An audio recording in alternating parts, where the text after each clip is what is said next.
how you see her in every picture, I think that you see of her outside. I don't think that there is a single picture out there, with the exception of the ones in the last few months, that she doesn't have one of the brightest smiles on her face I think I've seen in any person on this earth. She always had the warmest glow whenever you went to her house. It was never a question how I would show up to her house and how she would greet us. She would always stand up, no matter when her back started hurting her, whatever it was, come greet us at the door and have that smile that we knew that we were so loved, unconditionally loved. And that's, I think, a great example for us to really know what love was. The nice thing about being grandma is that all the grandkids get to come around, and she always had fun things for us when she was there. There was always a lot of cups, mugs that we always kind of fought over who got to get which one. We'd always race. There was one in particular that was, I always remember, I think it was the one that we always tried to get most, which was for those that know the Nesquik rabbit. It was the Nesquik rabbit, and the ears were the handles, and I think we all tried to get that one. And that was always special when you got to be the one to get it, but I suspect you also made sure that we each got a rotation on it. Well, my younger years, of course, too, any growing boy, their intended diet is going to be anywhere from bread, pasta, pop, ramen noodles, whatnot. Thankfully, my mother, being well-trained by her mother, eventually got that out of me, but grandma being grandma and getting to spoil her kids, she always had a fresh batch of rolls already made for me, and I could always smell them when I came in. And even once she started kind of slowing down a little bit, she would always have a pack of rolls, and she always knew which ones to get. Even if they weren't going to be homemade, she always had just delicious rolls. So that was always something I remember. When we went there in our youth too a couple times and stayed overnight, one of the other things that I always remembered was she'd always like to make things fun for us. And so at least on one occasion I remember, and it's for some reason it's just always stuck with me, that it's one thing to make pancakes, but especially when every little boy goes through their usual dinosaur phase, when you make those pancakes into more of a dinosaur-shaped pancake. And I still remember her kind of taking the bowl and kind of free-handing around it, and she did a pretty darn good job, I'd have to say, of not having any mold on it. So, but I think that those things are the things that stick with me the most.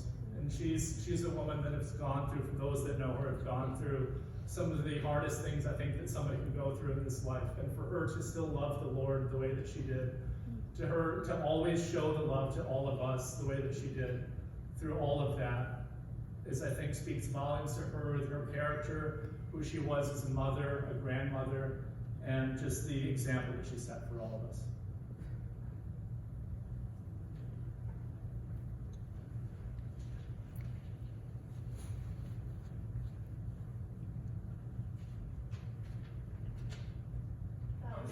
Brian, thank you so much. So I'm another grandchild of Barbara's. First of all, I just want to say thank you all so much for coming today. All of Barbara's grandchildren and her great-grandchildren can all say along with me that we had such a sweet, gentle, kind, and loving grandmother who loved us all with all of her heart. I'm so beyond blessed that God placed my grandma into my life and allowed me to grow up with such a precious soul. I was inspired by the life my grandma held. I grew up hearing stories of her passion in science and her strong religious faith. She was one of my biggest role models growing up. I am grateful that in addition to my parents, my grandma helped instill a passion for STEM and my faith ever since I was a little girl. I was really close with my grandma. She meant so much to me. As a little girl, we would have sleepovers and have late night ice cream parties. Heidi and I loved to bake and cook with her. I always told my grandma that she felt like a second mom to me. I lost my spot, sorry. Throughout my life, I called her all the time. I called her almost every day and college, and I would tell her everything that was going on in my life. Every time I'd walk across campus, I'd call my grandma, and she would always be there. That was one of her best qualities. She was such a good listener. When I spent the night at her house, we would stay up as late as 1 a.m. talking. We could talk for hours, and trust me, we would sometimes. She was truly my best friend. Grandma, I hope you are giving Grandpa a great big hug every day. Up there in heaven, we all miss you so much, but we really are happy that you're up there with the love of your life again. Thank you.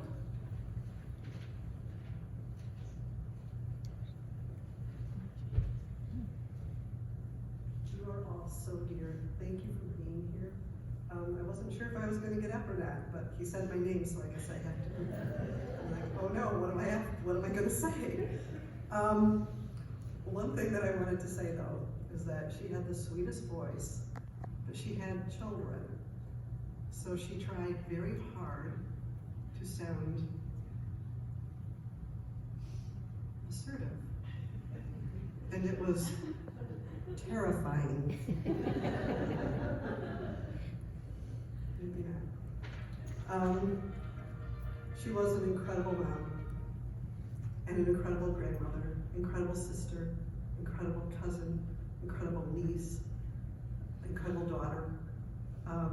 We've learned a lot from her, and she'll always be a role model that I'll never quite get there, but what a beautiful role model we've got. I don't know if I can do this. I found a whole stack of letters.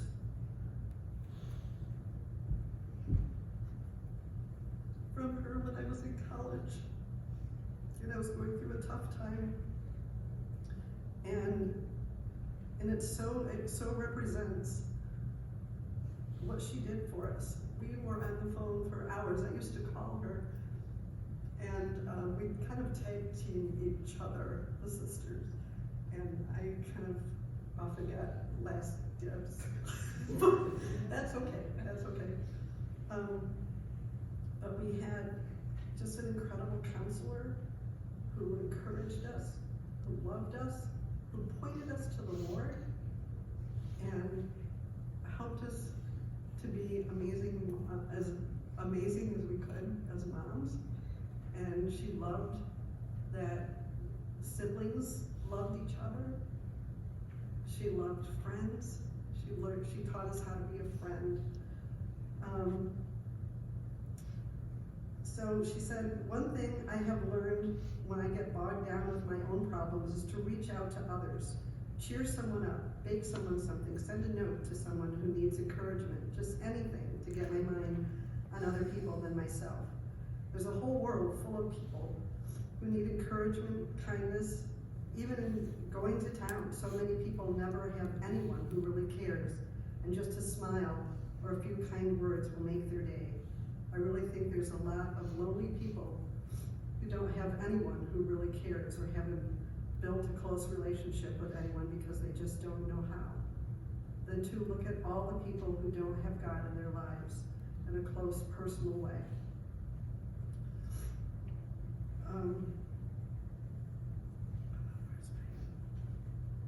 When your children are grown up, about all you can do to help them is to pray for them. Another thought I had, sometimes the Lord takes away all our life preservers.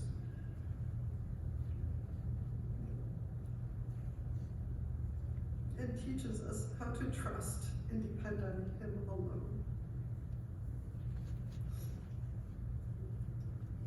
And I don't know how I can top that.